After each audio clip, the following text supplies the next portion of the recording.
Hello, good evening, and welcome to Skits and Quibbles. It's Precocious Lotus here, otherwise known as Dr Audrey T, if you watch Mental Health Matters, and I'm back with another episode of the Spotlight series.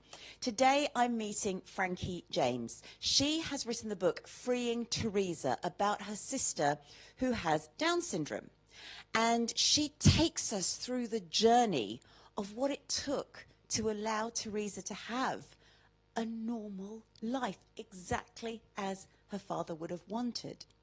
It's a moving story, a powerful story, and we will be seeing clips and hearing audio tracks and listening to chapters throughout today's show. But before we meet her, please join me on the main stage. As you can see, we are all set up already for the main show. Franke will be joining me on the television because she's coming to us all the way from Canada. I'm very excited. So today's warm-up is very quick and very simple and allows me to do it whilst holding this microphone. What we're going to do is a little exercise I like to use in my classes, and it's called Sexy Ankles. And simply, it is an ankle warm-up, so it's a really good way to start a dance class. It's pushing through the ball of your foot into the heel. Push from the ball of the foot into the heel. And the reason it's called Sexy Ankles is because you start using your knees to push and bring them in, and that brings your hips in and bring it in. And then if you want, you can add this to a dance because you've got that lovely sexy look when it comes to moving. Think about trying those sexy ankles whilst you're doing a warm-up. Think about trying them even whilst you're washing up. And let's hear from Freeing Teresa. You're not afraid. You're not afraid. Do I seem like I'm just incredibly stupid? What? Do you realize you've challenged me on my research? You've challenged me on my compassion for Teresa. You're not afraid. And on my motives? Siobhan, I'm serious about Teresa. This is terrible that you're doing this to me. Siobhan, It will be heartbreaking. This is going to be the most horrible thing we do as a group. You're not afraid. but Teresa has the legal right to decide what happens. No, she doesn't. Yes, she does. And why would you think that? You're not afraid of those monsters. Freeing Teresa. A true story about my sister and me. By Franke James, with Teresa Hartchild and Billiam James. Featuring Jackie Blackmore, Lauren Potter, Paula Hoffman, and a full cast.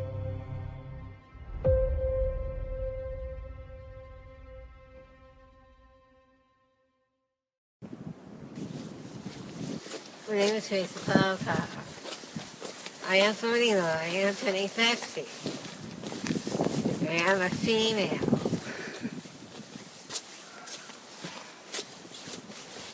I have Down syndrome. That's all CCAC said. I couldn't make my own decisions. The CCAC said I couldn't decide where I live.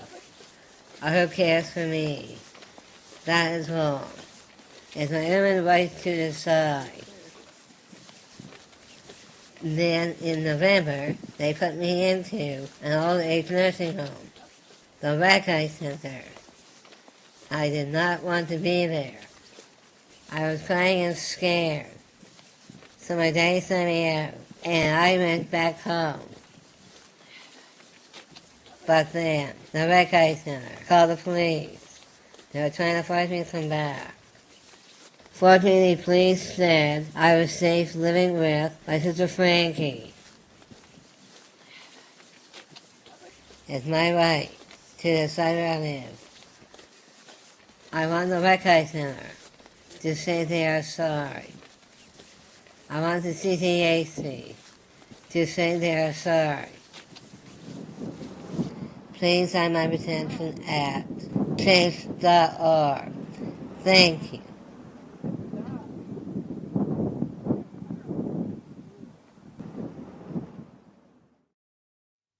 Conrad asked everyone, particularly me, who had not seen Weary Lodge, to arrange a visit. Again, I refused to go. We should have been looking for a way for Teresa to stay in the condo or live in the neighborhood. Then Conrad explained his change of heart, his reasons for not taking Teresa into his home. Dad has not made the crucial decisions about Teresa, and in retrospect, my promise to Dad was made in haste. I would never ask my own children to do such a thing. And now, taking Teresa would be unfair to both me and Candy, and even to Teresa herself. She deserves to live out the rest of her life with some degree of supervised independence. I had hoped that our brainstorming session would spark some new ideas, and, to my annoyance, Phoebe had deleted Dad from the conversation again. Undaunted, I forged ahead and asked the others. Conrad responded next. Quit wasting time with words. Either step up or shut up. His response was rude, and a sharp departure from the brother who had helped me in the past. I wondered if he was feeling sensitive about his decision not to take Teresa, but I zipped my lips and invited the others to comment. Hank, my widowed brother-in-law, seemed ticked at me too. Franny, if you think your dad's fine, then you and your husband Bill need to buy tickets to Reality Ontario. This was insulting, but not out of character. Dad's time is running out, and perhaps you are unaware of his decline because you are not on the receiving end of Dad's daily phone calls about his missing keys and other assorted poppycock. My head hurt. Conrad was angry, Hank was dismissive. Phoebe sounded like a sunshiny Mary Poppins, but she was pushing the same prescription as the others. Why did I see things so differently? Weren't my siblings raised by the same parents as me? The same ones who had steadfastly refused institutionalization. To me, Dad and Teresa were still doing well. With the right support, I thought they could stay in the condo. It was a choice. Many families keep their loved ones at home right to the very end. Why couldn't we? Then Hank laid out his plan. First, his vision. The highest possible standard of health, comfort, and happiness for Dad and Teresa. His hurdles, me, and any others whose cheery optimism is preventing the family from making the necessary decisions. And finally, his 3-point action plan. 1. Put Dad in the Veterans Wing at Sunnybrook Hospital. 2. Put Teresa in a nursing home. 3. Take me off your mailing list. She would be much better off in an apartment or a group home. The problem with the group home or apartment is that if it doesn't work out, they will send her back. She still belongs to us. They can't send her back from a nursing home. What? It sounded like she wanted to get rid of Teresa permanently. I objected. Teresa won't qualify unless... She already has qualified. On what basis? She's 49 years old and has Down syndrome. You can't do that. What about Teresa's human rights? This didn't make sense to me. I knew that Teresa's rights were protected by both the Canadian Charter and the UN Convention on the Rights of Persons with Disabilities. But Teresa has a legal right to decide where she lives. Have you thought about having a conversation with her? Frankie, do I seem like I'm just incredibly stupid? I had hit a nerve. Do you realize you've challenged me on my research? You've challenged me on my compassion for Teresa and on my motives? Siobhan, I'm serious about Teresa. This is terrible that you're doing this to me.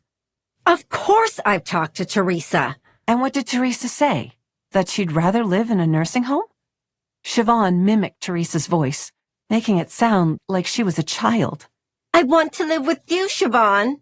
What did you think she would say? We've got to help Teresa understand that staying with us is not an option. It will be heartbreaking. This is going to be the most horrible thing we do as a group. I gasped.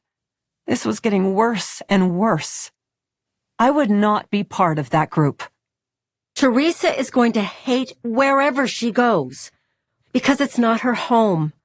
She's going to want to go back to the condo to live with her daddy, or she's going to want to live with one of us. Oh my, that was a nice meal, sweetie. I really enjoyed every bit of it. I thanked him and said we still had dessert and coffee coming. Silently, I was rehearsing how to tackle the tough subject that was on my mind. I needed to ask Dad two things: what he wanted for Teresa and who was making the decisions. Dad, I've been hearing stories that you might be going to Sunnybrook's K-Wing, the Veterans Wing. I'm going to what? No way. No? I was relieved to hear that Dad had reversed his decision. He was back to his old self. Somebody else might think it's a good idea, but no, not from my point of view. Dad was shaking his head. I want Teresa and me to be together. I don't want to go off to one of those places. Okay, it's good to hear that. You're happy at the condo? And you like all of the people that are coming in to help you? I'm slipping a bit, but I'm holding my own. I don't want to go anywhere else. I need my dessert. It's coming. I don't want Teresa going off somewhere. If you hear that story, just tell them no. I'll do my damnedest to stay where I am. I nodded, then turned to Teresa and asked, if you had to go somewhere else to live, where would you want to live? I'll stay with my father. What if Dad was at the hospital? Teresa and I are a team. We're a team. I want to stay with my father. We don't want to be split up. I don't want her going off to one of those places. Bless you, Daddy. I tried another approach. Teresa, do you remember the play Rare? Teresa doesn't want to go anywhere else. I know. But I pressed on with the touchy topic. There were people with Down syndrome there, right? Right. And some of them lived on their own, right? Right. Can you ever imagine living on your own? No, I can't. I was not doing very well in guiding this conversation. I tried again. What would you do if you had to live on your own? Would you want to live with other people who have Down syndrome? I want to stay with my father. Forever? Why is it that I get to a certain age and they decide to put me into one of those damned homes? I don't want that. I want to stay with Teresa where we are. Right. It's better for Teresa. It's better for me. I do pretty well. You do. I turned to Teresa. Dad is 91. At some point, he won't be around forever. I know. Where would you want to live? I asked. And then we went in circles again with Teresa saying over and over again, Stay with my father. I guess it just means that I have to stick around for a while.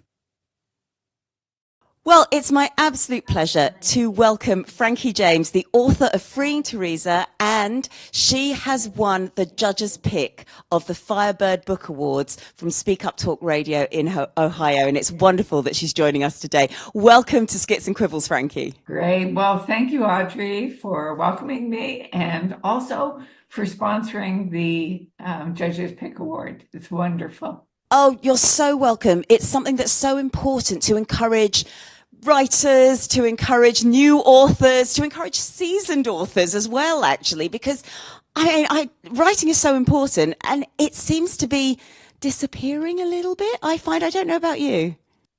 I don't know. I think that we've got a lot of competition. But anyway, the important thing is we say what we want to say and get it out there into the world. I love that. That is so, so important. Now, we've heard some extracts from your book, Freeing Teresa, already, and we've heard Teresa's petition. We can see Teresa as well, which is wonderful. Please tell me what inspired you to write Freeing Teresa. Well, it was a real life event, and I was just gobsmacked. I couldn't believe what my siblings were planning to do to put Teresa into a nursing home. And she was so lively, and so it seemed to cut off her future. And they criticized her writing on her whiteboard as being an example of a behavioral problem. And to me, as an artist, I just went, oh, this is so important. This is so wonderful. And we have to encourage Teresa. So anyway, back to the point. The point is that when they decided to put Teresa into a nursing home, and Teresa has Down syndrome, as you know, and I thought, I have to make a record. I have to document what's happening because this does not make sense to me. Maybe if I make a record, I'll have sort of the distance and I'll understand why they're doing this. And also, I leapt into action and I started to look for other places that Teresa could live to solve the problem. But my siblings had a plan and there was no stopping them. When you have a group that has decided on doing something, it is impossible to stop them. Yeah, I get that throughout your book. And it was a difficult read at times because I found myself sitting there thinking, I can't believe they're doing this. I can't believe this is happening. And I can't believe someone would think this way.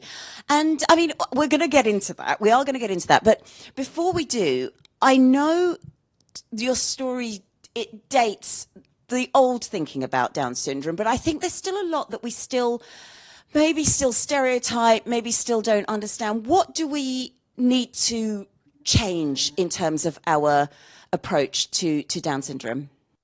Well, this book is very much about social change, and it is that we need to respect people with Down syndrome and their right to life and their right to be themselves just as they are. I mean, you don't look at a friend and think what their IQ is. You think, are they nice to be with?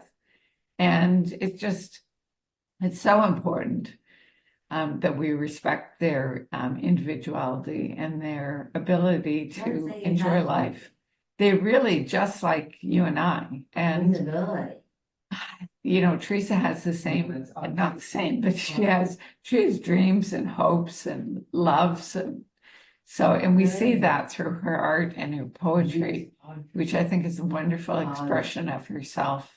Yeah, I absolutely agree with that. And this is something that comes across really nicely in your book. Your father was very understanding. Your father was he talked about additional needs simply being additional needs.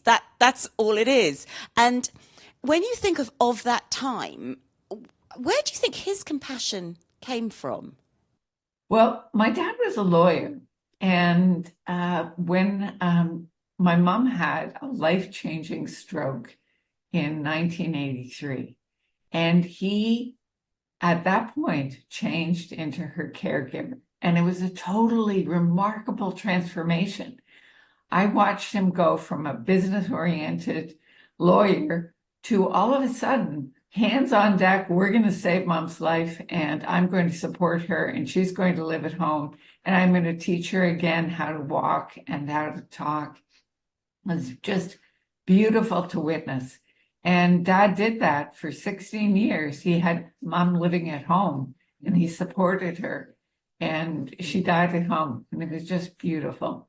And he used to walk her across the kitchen, I remember, with his arms under her arms. And it was just, they were taking baby steps, but they were making progress. And they were celebrating the victories. That doesn't happen even today when we all know so much more. We all talk about being kind, and I still don't see enough of that. As an activist and a caregiver, I mean, my parents were just wonderful examples to follow. It's amazing. Yeah, absolutely. And in this extract we're going to hear is now going to be demonstrating your father's commitment to his family. Chapter 2. Eyes Fly Open. February 23rd, 2013. I'm not going. I want to stay here with Dad. Teresa was facing us with her arms crossed. I took a deep breath. But Teresa, we're hoping to take you to a play. And we already bought 3 tickets. We had just arrived, and Teresa was grumpy. We were standing in the small front hall of Dad's apartment. Teresa was still dressed in cozy blue sweatpants and didn't look like she was going anywhere. I realized that we might have a challenge. Teresa has a mind of her own, and we certainly needed her cooperation if we were to go. Dad was delighted that we had invited her to a cultural event. He greeted us with a warm hug, and I gave him a quick kiss on the cheek. Dad was wearing a butter yellow cashmere sweater and beige slacks. He had always loved golf, and he continued to sport the wardrobe. With his shoulders back and his chest forward, he looked remarkably vigorous for a man of 90. He said to Teresa, "Come on, sweetie. Frankie and Bill are here to take you to a show." Teresa just shook her head. No. While she knew we'd invited her out somewhere fun, this was a change from her daily routine. She was resistant. But I was excited about seeing the show Rare, a creative collaboration by playwright Judith Thompson and 9 actors with Down syndrome. I really wanted her to see the play. A friend of mine, an actor who also has a sibling with an intellectual disability, had recommended it. She said I would be blown away. I was hyped, but the challenge was to inspire Teresa. "Come on, Teresa, you'll love it. It's a play performed by actors with Down syndrome." Teresa was not impressed, and neither was Dad. He said to me in a hushed voice, "Teresa doesn't know she has Down syndrome." My eyes opened wide, and I glanced quizzically at Bill. Why was Dad saying this? Of course Teresa knew she had Down syndrome, but in truth, I'd never asked her. We all knew that she had it. Teresa was born with an extra chromosome, a genetic variation that affects 1 in 700 people. Down syndrome is associated with a range of intellectual disabilities, from mild to severe, and distinctive physical characteristics. Teresa is accomplished in many ways. For example, she reads and writes. But due to her protective upbringing, she is not very independent. Mom and Dad took care of everything, from lining up her daily schedules to managing her finances. If you met Teresa, you would recognize that she is different. I was pretty sure she knew it too, but I didn't want to correct my father, which is ironic considering I had no problem telling the Prime Minister he was wrong. I just kept my mouth shut and focused on getting her out the door. I knew we couldn't push too hard or she'd dig in even more, so we continued to use encouragement. And that was Dad's approach too. "Oh, Teresa, you lucky girl. You're going to the theater." Welcome back to Skits and Quibbles, and to come back to our interview with Franke James, the author of Freeing Teresa. Now, the Down Syndrome Association, they're a charity, and they say, the Down Syndrome Association do not want to see a world without people who have Down syndrome. People who have Down syndrome make an enormous contribution to their families, local communities, society in general, in all sorts of ways. We acknowledge that prenatal testing is a routine part of antenatal care, and that it is a matter of individual choice as to whether to have prenatal tests or not. So with that, how do we balance your understanding of choice with the knowledge that Teresa is just such a wonderful human being who's contributed so much to society and still continues to do so? Yes, well, the idea of getting an abortion is a woman's individual choice, and I wouldn't want to stand in their way. And yet, I think that if the woman in particular knew someone with Down syndrome, they might have more understanding of how wonderful their life can be and not want to snuff it out. In Iceland right now, the Down syndrome is almost eradicated, and it's so sad. We saw a play, Rare, and the one of the actresses stood up, Crystal, and gave a wonderful speech to all the new mothers out there, saying, please, there are many children unborn out there who would love to have you as a mother, and it was really is lovely. So I think more education and exposure will help people to understand that Down syndrome is not a scary thing. It's a condition of life, and they can have very, very full and loving lives. When you were saying that, that was very powerful and heartrending, what that actor said. That's just it. Yeah. It just needs to sit for a minute, actually, and think about that. I think that's so important. And yeah. In terms of your own childhood and growing up with Teresa, what was it like? I think that I was incredibly impressed with my mother. I remember tagging along at opportunities where Mom would take Teresa out to a personal trainer. Now, this was in 1964 and 1965. She was taking Teresa to a personal trainer as an infant to exercise her arms and legs. And she said, she's got bad muscle tone. It's part of the condition, and we need to work on that. And that will help develop her body and mind. And it was so beautiful. So I would go there and I would hear Teresa screaming. And I would go, Mom, you have to stop. You have to, Teresa's screaming. And she would say, no, this is good for her. And she was right, because within a few years, the personal trainer had Teresa climbing the ropes at the gym. Amazing. Now, if you can believe that, it just, there are photos of it. It's just a wonderful sight. She was able to climb the ropes at 4 years and 5 years old. And what is lovely about you experiencing all of those things is you had that exposure. You had parents who took the time to understand what's going on here and think about the best ways to support somebody. So with that, especially now that you are Teresa's carer, how did you improve your own understanding? How did you cultivate your understanding of Down syndrome? Even though I had grown up with Teresa, there was a lot that I didn't know about people with Down syndrome. And as I called the different advocacy organizations, they were saying, well, you should really look into disability rights and understand, what people are doing today. And I realized that Teresa, as much as she had gone to a regular school and done so much with personal training, she had led a rather sheltered life. She was cocooned, and that many people with Down syndrome today are getting out and they're doing all sorts of wonderful things. They're taking public transit, they're becoming actors. This is not in order of importance at all.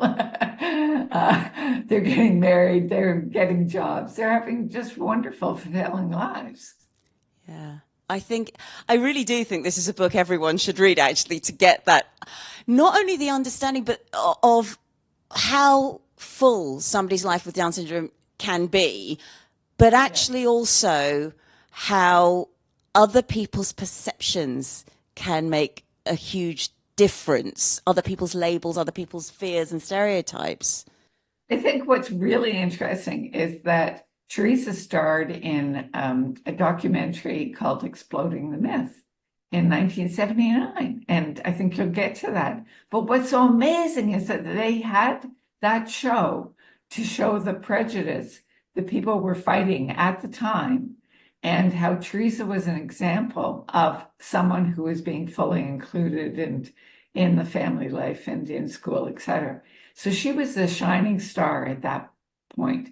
And things have not changed that much. There's a lot of prejudice in society and a lot of limitations.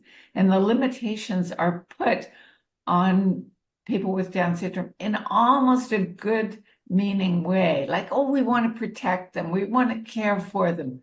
And yet they're stopping them from doing so much. Yes.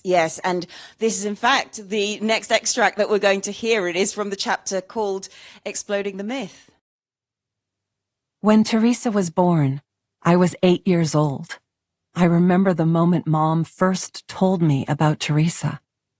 I had sensed something was wrong, but I didn't know what. My bedroom was dark. Mom was wrapped in a housecoat, sitting on the edge of my bed saying prayers. She fingered her rosary beads as she told me that my baby sister was sick and that we should pray for her. Her face was in the shadows, but I could hear her deep voice clearly. Mom said that Teresa was born with a hole in her heart that might require surgery. I was terrified. The idea that my new sister might die was frightening. Tears streamed down my face. Then Mom broke the news that Teresa also had a genetic condition and wouldn't be like the rest of us. She said that Teresa was mentally handicapped and would need extra help to do all the things that we took for granted. To console me, my mother told me that God gives you challenges in life. She believed that everything happened for a reason. She said that Teresa's birth was a test, and that Teresa would be raised at home and receive the same love as the rest of us. Teresa never required heart surgery, and she came home to live with us. She was a beautiful, blonde-haired baby, and she quickly became a central part of all our lives. Mom was true to her word. Teresa flourished. So welcome back to Skits and Quibbles. We are here with author Franke James. She's the author of Freeing Teresa. This is a story about her sister Teresa living a normal, fulfilled life with Down syndrome, despite the stereotypes, despite what other people chose to put labels on, what other people chose to do. And we are now going to get into some of the things and the barriers that Franke was fighting. So we're going to jump straight in with power of attorney. And the first question here is, what can parents learn about power of attorney through your book? Well, it's the power of attorney is a legal tool to give someone authority. And we really have to talk about trust. Does a parent, or a parent should ask themselves, which of my children am I going to trust to fulfill my wishes? And I think that even though someone can say, like, for example, my brother, who I call Conrad in the book, promised years ago that he was going to take Teresa, he changed his mind for his own reasons. That was fine, except he didn't tell my father. So my father was under the illusion that he would take Teresa. And so the power of attorney, I think parents have to check in annually and be sure that the people they trust are going to fulfill their wishes, because that's what power of attorney is all about. It's about carrying out the best interests and the wishes of the incapable person. And I think the advice that you give about parents or anyone choosing a power of attorney, to check in on them every year or 6 months or whatever it might be, I think that's really important, because people change and we don't realize that, do we, sometimes? Yes, that's right. You know, they have health issues, they have family issues. They can't take on the responsibility that they thought they would. And so important it's also so important to respect the person who has a disability. So I know that we could get to this point, but there's a phrase called "nothing about us without us." And Teresa really should have been involved in the planning of her life, in the future planning, the envision. What did she want for her life? But she was not respected enough to be asked. She was not at the table. And so other people were sort of pulling the strings, saying that she would do such and such, and it was very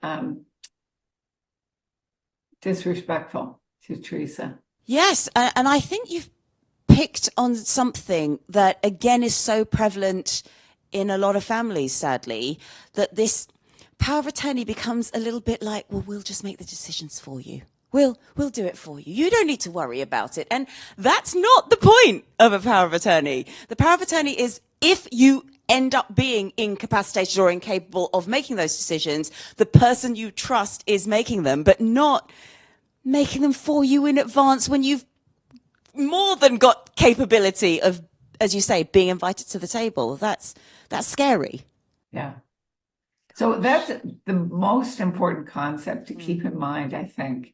The idea of nothing about us without us. We can use that as a guide in dealing with people who have disabilities.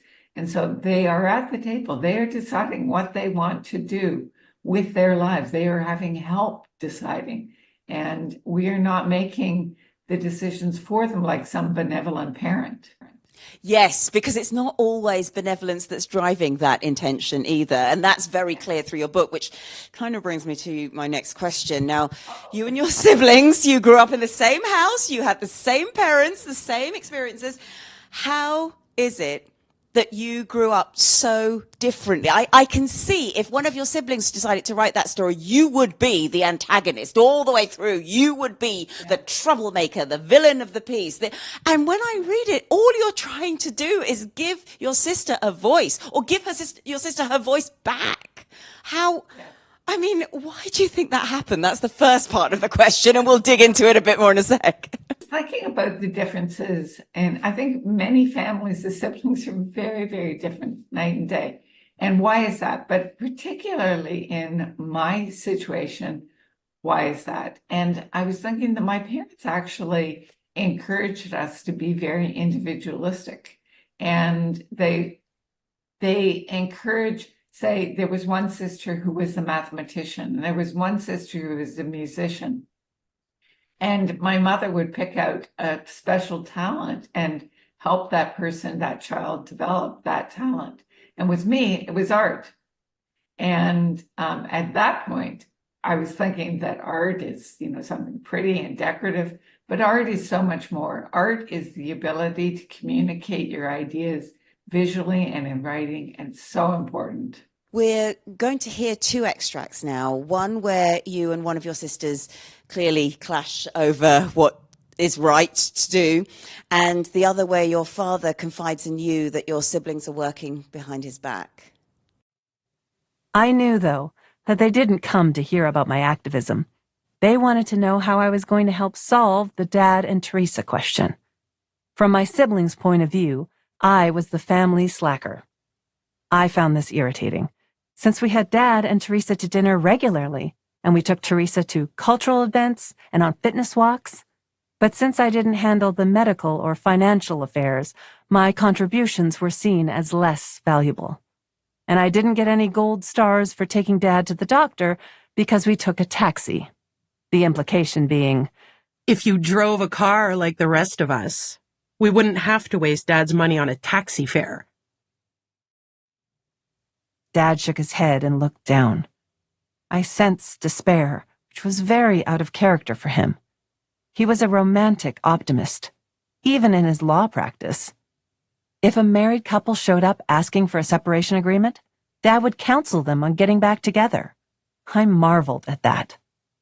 Slowly, Dad started to tell me what was bothering him.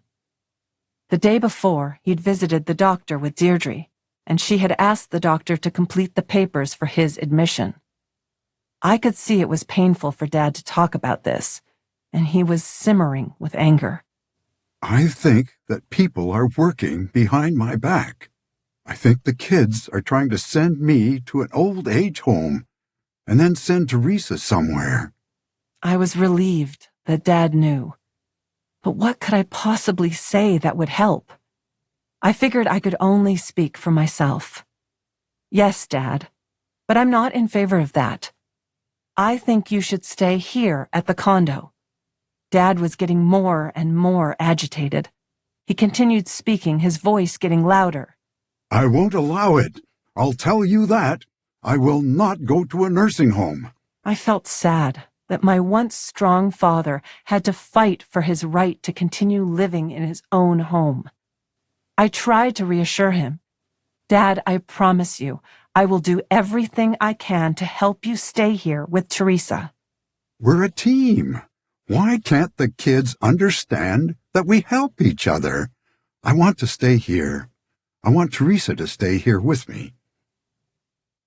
Frankie, we've just heard both the extracts from the dinner party and the chapter of Behind My Back. And when I read Behind My Back, when your father confided in you that he thinks someone's doing something, your brothers and sisters are doing something behind his back, that just, I would never, ever think to do that. I had power of attorney for my father. But my father had, his brain was working right up to the end. I never exercised it. And I can't even imagine that. So do you think this is a common thing that children try to organize the practicalities. They try and do that even when the parent isn't ready. And when does the decision have to be made on the parent's behalf? So it's two questions there. Do children do that? And then, when do we need to? I see it an awful lot. The children, good meaning, they want to sort of take care of their parent. And so they orchestrate behind the scenes a safe situation for them. But my dad was very smart, even though he was slipping somewhat in his memory. He actually was socially aware that people were doing things behind his back that he didn't like. That's very sophisticated thinking. And he was aware that his children were doing something he didn't want. And he was ready to fight. Yes. And with that, I know how you supported him and it was a struggle for you, but how might you support others who are going through that when they're having these struggles with aging parents who you want to retain their dignity, you want to retain independence as far as possible, but you can see they are slipping? I think that there are a lot of community supports here in Canada, that we just need a different vision. My father could have lived in the community in his condo for a few more years with support, people coming in to help cook and clean and stuff like that. But it was too much, I would guess that it was too much trouble for my siblings. And so they wanted an easy solution. And the easy solution is put him in a home, and which ended up a lockup ward in a nursing home, which was terrible. You had to go through a lot more hoops. And then people were passing it on from one person to another person. Oh, it's not my job, it's the manager's job, and things like that. And oh gosh. Yes. And then you'll read in the next book where my father, he's living in the condo, Teresa's at my house, and I speak to him with one of my sisters, Deirdre, on the line. And my father says, I don't want to be double-crossed on this. The family has to support Teresa, and she's going to live with Frankie, and that's good. Just don't double-cross me. And so I said, no, I'm not going to. That sounds perfect. And my sister Deirdre said, no problem. No one's going to double-cross you, Dad. And on December 4th, 2013, Dad was put into a nursing home, which was a lockup ward, unfortunately. And that same day, the police arrived to take Teresa back to the nursing home again. So this was the second police intervention, and it was very scary. And I really didn't understand. We had a beautiful home. It was so comfortable. Teresa had her own bedroom. Why they couldn't understand that she was better off living with a loving sister than being in a nursing home. But that wasn't the case. My siblings were intent on putting Teresa back into the nursing home, which was their plan. I struggle with that so much because it's not like you're a stranger, you're her sister, your family. At the very least, it's better she lives with family. I know. And, over these years, we have given Teresa shelter and clothing and all that stuff, but the fact is that she needed so much more than just a roof over her head and food in your belly. She needed love. And we've been able to give her that every day for the past 11 years. Yes, and that you can see that as well. And on that positive note, there's a really positive moment in your book where you had activity days with Teresa. And I thought this activity calendar was such a great idea, but why wasn't it continued? Can you tell me a little bit about that? My sister, the eldest sister who's now died, she was just brilliant. And she came up with the idea for the activity calendar. And it was to draw on the larger family to become friends with Teresa and to take her out and do exciting things. So that was good. And Teresa really enjoyed having an activity calendar where people would take her out to plays and football games and pumpkin picking and stuff like that. But once they decided that they would put Teresa into a nursing home, it was just going to be visiting her. The idea of the activity calendar kind of fell off the map. There was so much friction, and we were being attacked for having the gall to take Teresa out and to think that we knew best. It's unbelievable in so many ways. And yet I know it was what you were just struggling with every single day. That's really sad. But how can families who want to pull together, how can they then do so? Because I think this activity calendar is a wonderful idea.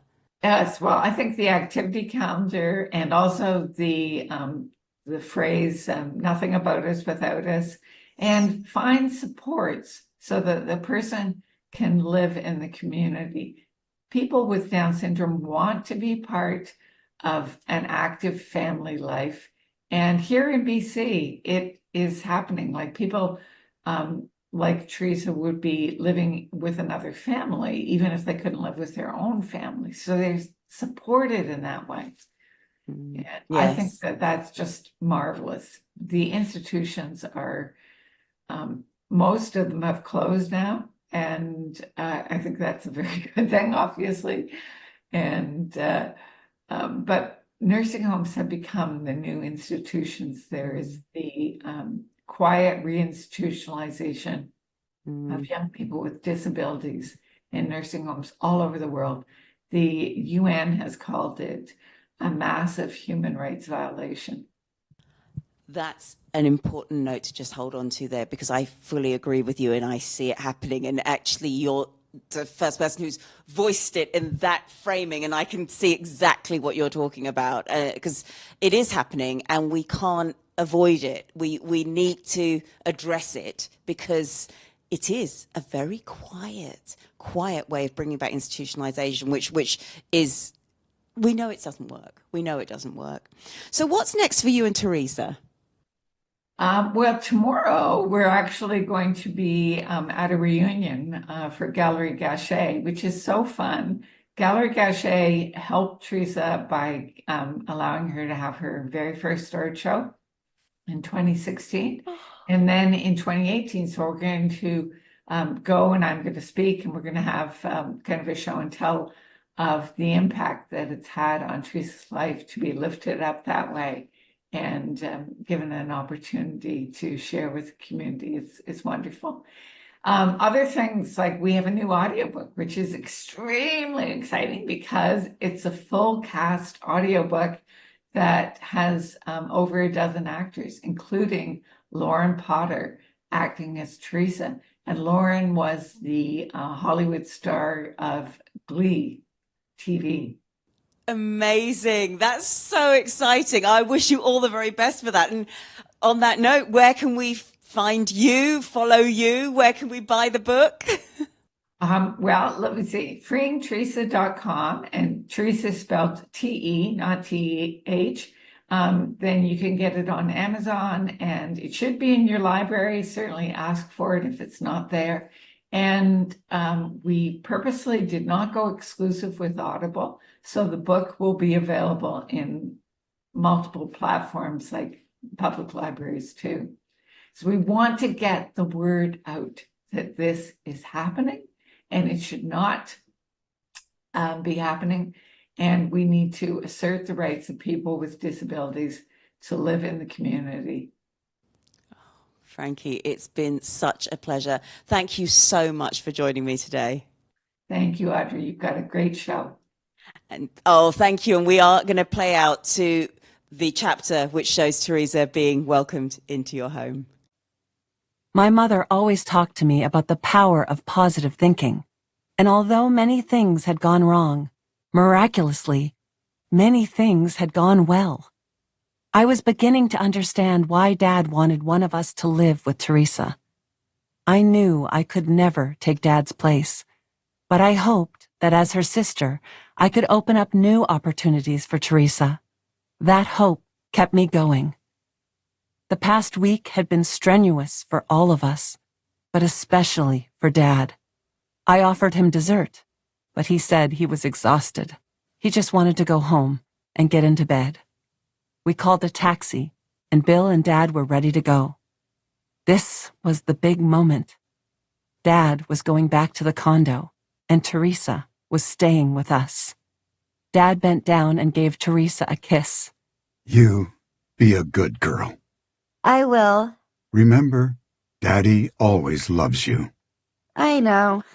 Dad turned and gave me a hug and a kiss on the cheek. You're a sweetie.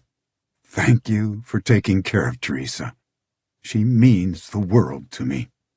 Then he put on his gray fedora and walked out the front door. It was the 1st of December, a chilly night. Teresa and I stood in the doorway, watching as Bill helped Dad get in the cab. As it pulled away from the curb, Dad lowered the window and waved goodbye.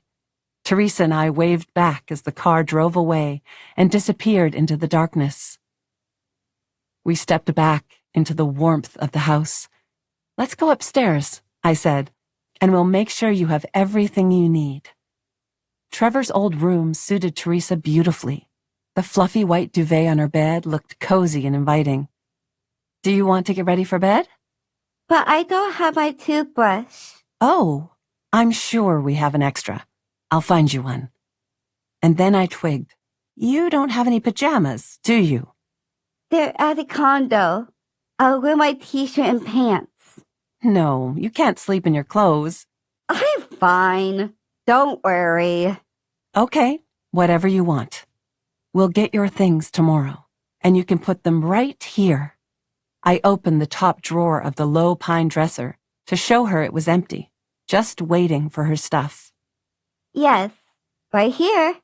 I sighed, happy and relieved that Teresa was settling in.